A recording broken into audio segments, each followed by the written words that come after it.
turns out being a prince is just as tedious as being a shepherd. Honeymoon period didn't exactly last long. Barely a week of feasting, and then they threw me straight into the books and got rid of my accent.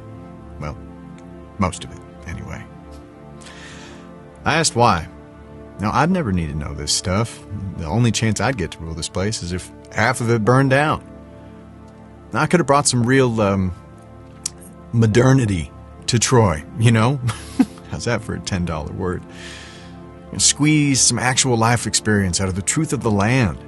To think they know how to use a self-scan at Costco or the price of an apple at the market, or how to season a cast iron, swap out a drive belt, or which fast food place does the best fries. They call them chips here. It's fucking weird.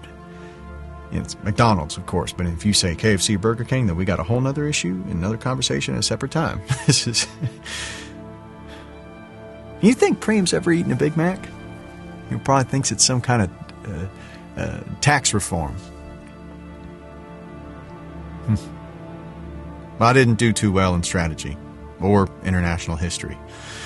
How does anyone keep this stuff in their head, and why should they? And after a while, I was back to feeling the exact same way I had in the fields, with you and with you and Agelaus. I miss him. Miss you. I understand why he stayed on at the farm. Said he didn't fit here. Fuck, makes two of us. But you could have stayed. I mean, we have the room.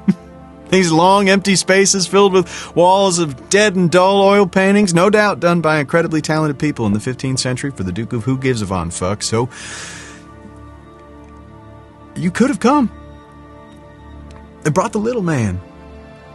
As it is, I'm just the mostly mythical prodigal son, the resurrected prince with sheep shit under his fingernails that no one quite knows what to do with. I don't know what to do with myself either. They brought up a television into my room the other night from someplace downstairs they call a salon. And one night I was watching something, and I saw her on the screen. I remembered her face exactly. Every little inch of it.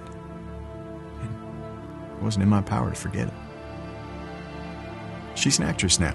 And why shouldn't she be? A face like that was made to be seen. Couldn't tell you a thing about the film. I didn't hear a word of it. I was right back on that game show, holding out that golden apple, and Aphrodite showing me her picture. She said her name was Helen. After that night, my diplomacy teacher was quite surprised when I suddenly started asking questions 9 weeks in. It turns out he knows Helen too. The whole world knows her. So I asked more questions, and I listened to King Priam.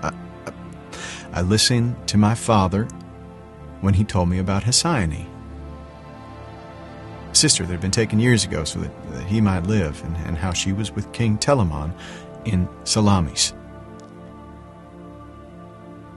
Now I stepped forward. My first real act as a prince, so you can bet everyone's head shot up to see if that went up in shit. I said I would go to Salamis with the delegation and get her back, bring her home. Turns out when you say things like that, you get loaded onto a private plane pretty quickly. Also turns out that if you're a prince with a secret rescue mission, you get a company of Marines that go with you. And when you tell people you'll do the thing they're scared to ask for, don't even have to mean it. Why would I bother with some aunt I don't even know? My home is on the steps of Ida with you and Dad and the little man leading the flock of sheep down the mountain pass. But Helen is my destiny. She has haunted me since the first day I saw her. I've woken cradling the echo of her laugh, sketched the charcoal curve of her body, composed the melody of her smile, and conjured the trick of her kiss. She is my missing piece. So, that's why we're not going to Salamis. That's why I'm going to Sparta. I have to tell the pilot to change course, but before I do, I want to say I'm sorry. I'm sorry that every part of every dream I had belonged to her every night that you slept next to me. I don't have a choice. Helen is how my story ends. And that's how I know you will never read this, because I am never going to send it. Because sometimes the truest things are the hardest to hear, and you don't deserve to know how futile every effort you made with me was.